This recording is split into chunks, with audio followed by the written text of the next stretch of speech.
8절 말씀입니다. 같이 읽죠? 시작. 마시는 것도 법도가 있어 사람으로 억지로 하지 않게 하니 이는 왕이 모든 국내 관리에게 명령하여 각 사람이 마음대로 하게 함이더라. 아멘.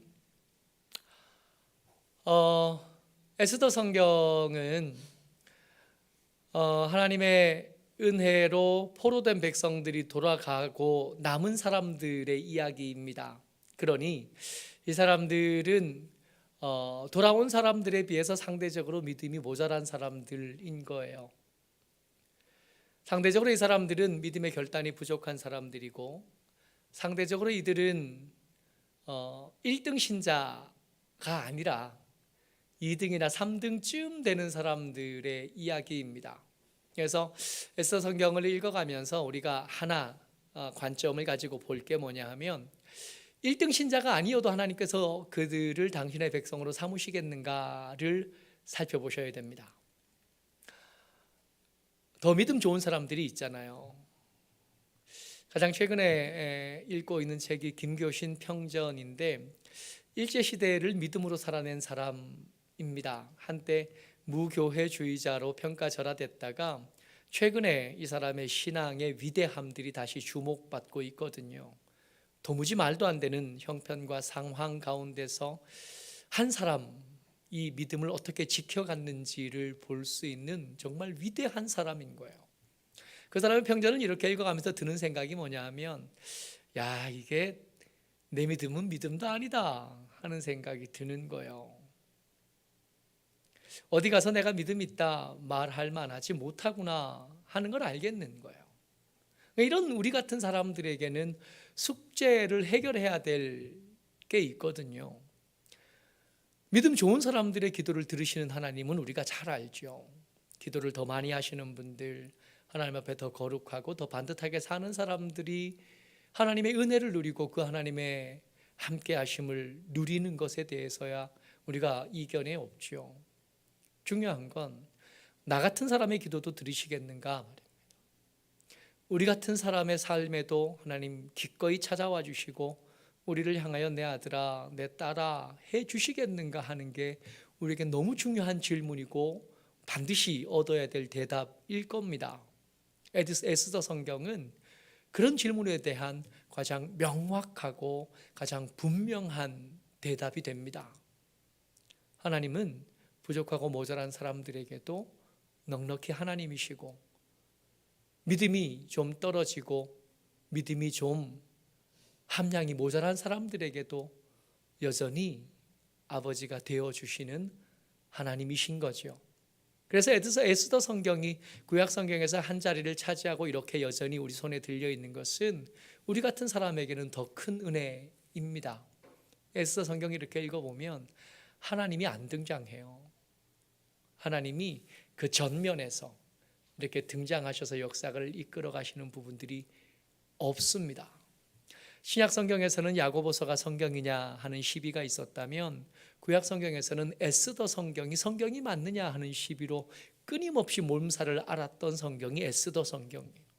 근데 정말 감사하게도 이 성경에서 에스더 성경이 여전히 자기 자리를 지켜내고 우리 같은 2등 신자에게 계속해서 은혜를 끼치고 있다는 게 정말 큰 은혜인 거죠. 이게 에스더 성경을 바라보는 한 가지 시선.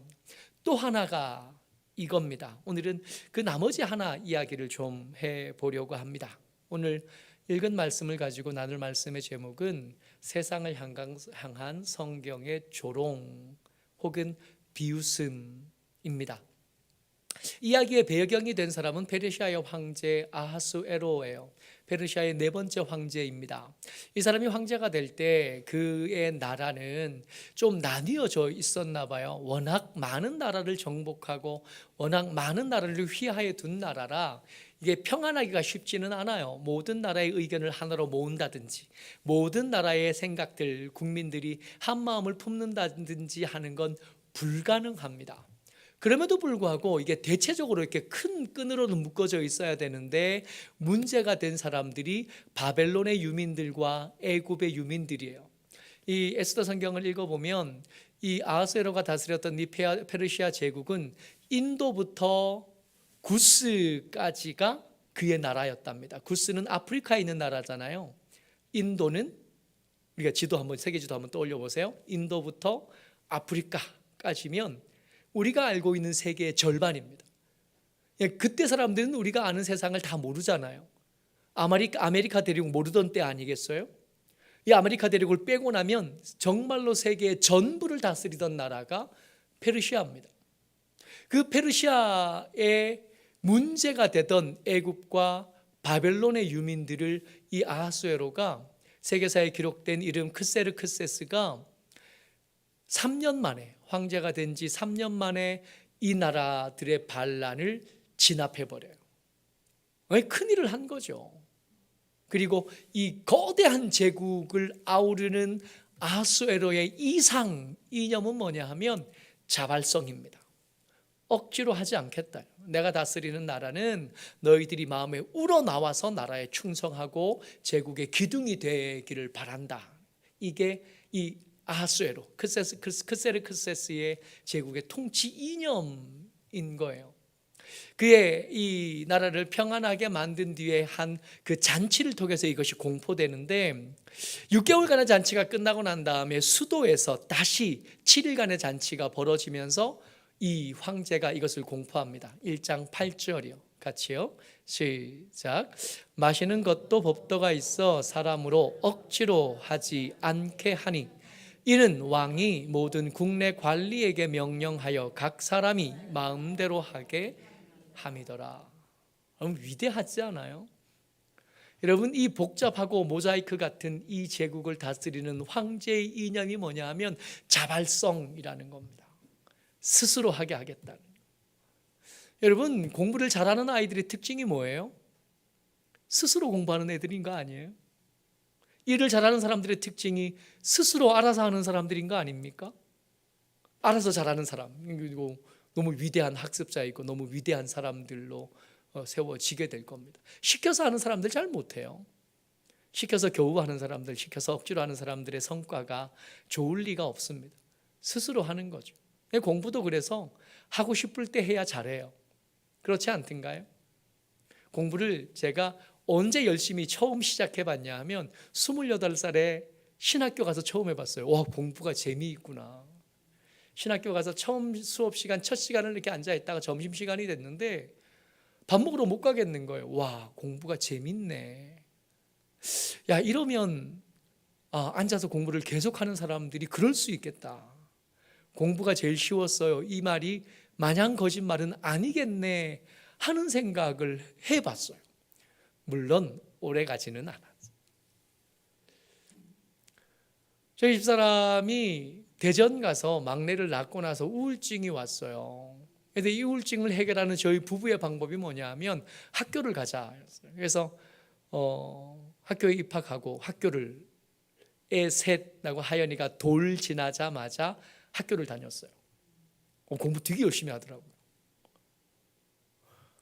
우리 하이가 성적이 좋은데 우리 집사람 성적이 우리 하이만 했었어요. 그야말로 계속 장학금 받고 다녀요. 이게 마누라 성적을 자랑하는 잘난 신랑. 하고 싶어야 잘하는 거잖아요. 근데 2500년 전에 페르시아 제국을 다스리던 아하수에로가 이걸 안 거예요. 여러분, 그때 이 세계를 다스리는 황제면 지 마음대로 해도 되는 거 아니에요? 먹고 싶으면 먹고, 가고 싶으면 가고, 살리고 싶으면 살리고, 죽이고 싶으면 죽이고, 이거 마음대로 해도 되는 거 아니에요? 우리가 힘을 얻으려는 이유 뭐예요? 지 멋대로 하고 싶어 그런 거 아니에요? 더 솔직하게 말하면 우리가 부자 되고 싶은 이유 뭐예요? 사고 싶은 거 마음대로 사고 싶어서 그런 거 아니에요? 가고 싶은데 마음대로 가고 싶어서 그런 거 아니에요? 황제, 이때 세계를 다스리던 황제쯤 되면 지 마음대로 해도 되잖아요. 잔치에 온 사람들 먹어라, 아까우니 그만 먹어라, 뭐 이렇게 해도 되는 거 아니에요? 근데 이 사람이, 이 위대한 황제가 알았던 겁니다. 그래가지고는 효율이 좋지 못하다는 걸 안 거예요. 그래서 칙령 하나를 만드는데 그 칙령이 뭐냐면 하고 싶은 대로 해라, 먹고 싶은 대로 먹어라. 이게 황제가 만든 페르시아의 법도입니다. 이게 좋다는 걸 알아요. 근데 위대한 사람도 이게 취하면 이게 안 되는 거야. 화가 나면 이게 유지가 안 돼요. 맨정신일 때는 그렇게 해요. 맨정신일 때는 그렇게 하지만 이 사람이 취하고 나면, 이 사람이 화가 나기 시작하면 그게 안 되는 거예요. 잔치를 한참 벌어지다 보니까 이 아하수에로가 아름다움에 집착하는 사람이거든요. 자기 마누라가 예뻐. 이 마누라가 예쁘니까 이 잔치에 온 이 특별한 사람들에게 자기 마누라가 예쁘다는 걸 자랑하고 싶은 거예요. 와스들이 보고 오라 그랬죠. 평소에 무슨 말을 했었다고요? 하고 싶은 대로 해야 돼. 그러니까 이 왕후가 이걸 너무 잘 들은 거야. 하고 싶은 대로 해라, 아멘 한 거지. 안 가고 싶은데요? 그런 겁니다. 눈치를 좀 봤어야 되는데 이 와스디가 얼굴은 예쁜데 눈치는 조금 모자랐나 봐요. 근데 안 온다 그러고 나니까 이 황제가 술 취한 김에 속이 불 붙는 듯한 겁니다. 12절 말씀이요. 시작. 그러나 왕후 와스디는 내시가 전하는 왕명을 따르기를 싫어하니 왕이 진노하여 마음속이 불 붙는 듯 하더니. 그러니까 이게 왕이 열받은 거예요. 원래는 이 사람은 원래는 안 그런데 술 취하면 안 그런 게 아닌 게 되고, 화가 나면 안 그런 게 아닌 게 되는 사람이에요. 우리가 알던 그 사람하고 똑같지 않아요? 우리 남편들하고 똑같지 않아요? 우리 아버지들하고 똑같고 인격이 부족한 우리 같은 사람인 거죠. 사실은 별로 대단한 사람은 아니었나 봐요.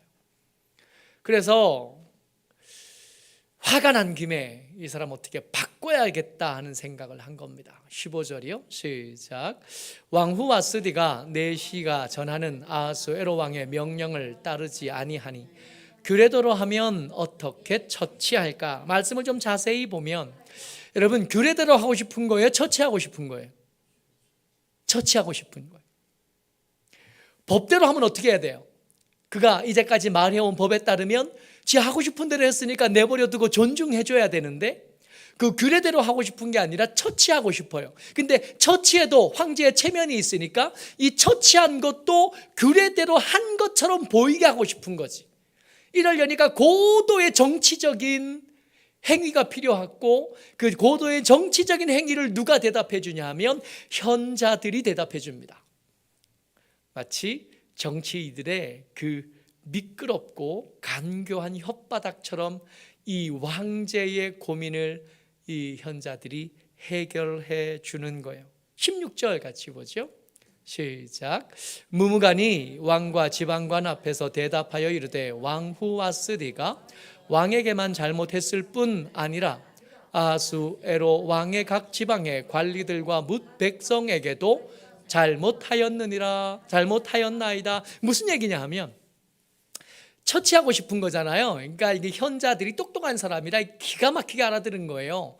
이 황제가 요구하는 건 규례대로 하는 걸 원하는 게 아니라 처치하는 걸 원한다는 걸 찰떡처럼 알아들은 다음에 이걸 해결해 줍니다. 이 황제의 고민을 어떻게 해결해 줘요? 황후의 이 행동은 왕후의 일탈이 아니라 전 제국의 미풍과 양속을 해치는 행동입니다. 그러니까 이것은 제재해야 마땅하고, 이 제재하는 일들은 사적으로 할 게 아니라 모든 제국, 여러분 인도부터 아프리카까지라니까요. 여기서 조서 하나를 내리고 법령 하나를 내리려면 이게 하루 이틀에 되는 일이 아니에요. 언어가 수십 가지잖아요. 그 언어에 맞게 다 번역하고 만들어진 그 문서를 가지고 말 타고 제국 전체로 흩어져야 돼요. 그것만 해도 몇 달 걸리는 거예요. 이건 왕후가 잔치 자리에 있었던 사적인 일이 아니라 전 제국을 관통하는 법령으로 만들어야 됩니다 하고 우습지도 않은 법 하나를 만듭니다. 1장 19절 말씀이요. 같이요. 시작. 왕이 만일 좋게 여기실진데 와스디가 다시는 왕 앞에 오지 못하게 하는 조서를 내리되 바사와 메대의 법률에 기록하여 변개함이 없게 하고 그 왕후의 자리를 그보다 나은 사람에게 주소서. 여러분, 구스에 있는 사람이 왕궁의 왕후가 바뀐 것에 대해서 관심이 있을까요, 없을까요?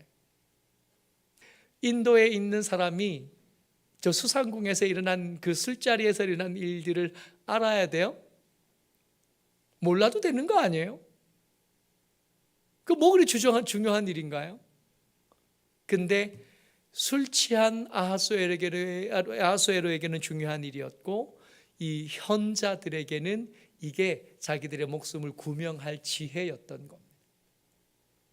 황제가 이 말들을 듣고 흡족한 거예요. 왕과 지방가들이 그 말을 옳게 여긴지라 왕이 무무간의 말대로 행하여 왓스디를 쫓아냅니다. 1장 이야기는 여기서 이렇게 끝이 납니다. 이 일이 어디서 있었냐 하면 자발성이 법도인 전 세계를 다스리는 제국의 수도에서 황제의 주관하에 일어난 일입니다. 여러분, 이 이야기 별것도 아닌 이야기를 우리가 왜 들어야 돼요? 이 이야기 왜 들어야 되냐면 세상을 성경이 어떻게 바라보고 있는지, 세상의 권력과 부유함과 그들의 강력한 힘을 하나님께서 어떤 시각으로 바라보고 계시는지 배우게 하시려고 이걸 읽어야 됩니다. 황제는 세상의 모든 것들을 다 가진 사람입니다. 그 사람 똑똑한 사람이고 현명한 사람입니다. 하지만 그 현명의 함이 한 일을 살펴보세요. 얼마나 치졸하고 얼마나 한심하고. 여러분, 그 제국을 다스리는 싱크탱크가 현자들 아니겠어요? 황제가 뭔가 물어보면 그것에 답을 내는 사람이죠. 그 제국에서 가장 똑똑한 사람들 그 자리에 있었을 겁니다. 그 가장 똑똑한 사람이 하는 일들 보세요. 이들에게 필요한 건 똑똑함인가요? 공부 많이 한 학력입니까? 간교한 혓바닥인 거 아니에요? 저들이 그 부유한 것 가지고 하는 일들을 보세요. 6개월 동안 잔치를 벌이고도 모자라서 7일간 또 잔치하고, 에스더서 읽어보면 끊임없이 잔치해요. 이 부유함 가지고 기껏 하는 일이 먹고 자고 싸는 것밖에 없는, 세상에 이런 일들을 향해서 어떻게 보고 있는가요? 하나님께서 이런 세상을 향해서 뭐라고 생각하시는가? 비웃음이신. 근데 정말 문제는 뭐냐 하면 우리가 세상을 살면서 아하수에로 왕처럼 되고 싶어 한다는 게 문제인 겁니다. 우리가 이 현자들처럼 되고 싶고 좀 더 큰 힘을 얻고 좀 더 많은 것을 가져서 저들처럼 되고 싶어 한다는 게 문제인 거예요. 우리가 예배를 시작하면서 했던 찬양들이 전부 다 복음을 전하는, 전도하는 일에 대한 찬양입니다. 그래서 공통적으로 들어갔다는 단어들이 있는데, 건져내다. 여러분, 물에 빠진 사람을 건져내기 위해서 반드시 해야 되는 일이 있습니다. 뭐냐 하면 나는 빠져 있지 않아야 돼. 물에 빠진 사람을 건지려면 적어도 나는 안 빠진 상태라야 돼. 물에 빠진 사람은 물에 빠진 사람을 건질 수 없습니다. 수영 강사가 그래요. 물에 누가 빠졌어요. 어떻게 해야 돼요? 애들이 강사가 그래요. 건지러 들어가면 죽어요. 수영을 잘하는 사람들이 그래요. 어떻게 해야 되냐면 찬송했던 것처럼 줄을 던져주는 거예요. 그 사람이 잡고 뜰 수 있는 걸 던져주는 거지 가서 건져주는 게 아니에요. 만약 간다면 뭘 들고 가야 되냐면 뜰만한 것을 들고 가야 돼. 뜰만한 것을 들고 가서 그 사람 손에 쥐어주고 나는 수영해서 나올 수 있으니까. 이렇게 나오면 둘 다 사는 거예요. 누군가를 건져내려면 우리가 어떤 상태로 해야 되냐면 나는 안 빠진 상태라야 돼. 우리가 저들에게 복음을 전하고 저들을 건져야 될 사람인데 저들의 부유함을 부러워하고 있으면 우리는 한 발쯤 빠진 사람인 거 아니에요? 저들의 부유함과 저들의 높음과 저들의 강함을 부러워하는 상태에 있다면, 저들처럼 강해지지 못하고 저들처럼 부유해지지 못하고 저들처럼 높아지지 못한 것을 불만하고 불평하고 시기하는 상태라면 우리는 반쯤 빠진 상태인 거잖아요. 근데 어떻게 건지겠어요? 건지겠다고 시도하다가 그도 죽고 어설프게 나도 죽고. 그래서 시편의 시인은 이 일들에 대해서 이렇게 말씀하십니다. 37편 1절 말씀이에요. 시편 37편이 전부 다 이것에 대한 얘기입니다만은 그 1절을 이렇게 시작해요. 같이요. 시작. 악을 행하는 자들 때문에 불평하지 말며 불의를 행하는 자들을 시기하지 말지어다. 할렐루야. 갇힌 빠진 상태로는 아무도 못 건집니다. 저들이 먹는 부드러운 음식이 맛있을 수는 있지만 그것 때문에 믿음을 팔 수는 없다. 이거 붙잡고 있어요. 저들처럼 저들이 타는 좋은 차, 저들이 누리는 그 삶의 윤택한 것과 더 귀한 것, 좋은 것들에 대해서 우리들의 태도를 정해야 되는, 그래야 건져내죠. 속마음은 그들과 같이 되지 못한 것이 불만인 상태에서 저들에게 전하는 복음이 무슨 힘이 있겠고, 저들에게 전하는 복음이 무슨 능력이 있겠습니까? 적어도 나는 안 빠진 상태라야 돼. 불평할 일도 아니고, 아유 박수 쳐주고, 높이 올라갔네, 잘했네, 많이 벌었네, 훌륭하네, 그렇게 해주고 우리의 태도는 따로 정하는 것. 그렇게 되지 못하는 것에 대해서 시기할 일도 없고 부러워할 일도 없어야 우리 말에 힘이 실리는, 우리가 던진 복음에 권위가 실리는 거 아니겠습니까? 그러니까 우리가 기도해야 되는 거예요. 하나님, 저들을 부러워하면서 저들에게 복음을 전할 수는 없습니다. 하나님, 저들을 시기하면서 저들을 건져낼 수는 없습니다. 하나님, 내가 저들을 성경이 바라보시는 것처럼 불쌍하다 여길 수 있게 도와주십시오. 하나님, 내가 저들을 적어도 불쌍히 여기지는 못해도 비웃을 줄은 알아야 돼. 아유, 그거 있어봐야 얼마 못 갈 텐데 할 줄은 알아야 돼. 모쪼록 저와 여러분들이 주의 은혜 가운데 빠진 사람 아니라 건지는 사람, 함께 죽을 사람 아니라 저들을 살려내는 사람 되시기를 주의 이름으로 축복합니다. 아멘.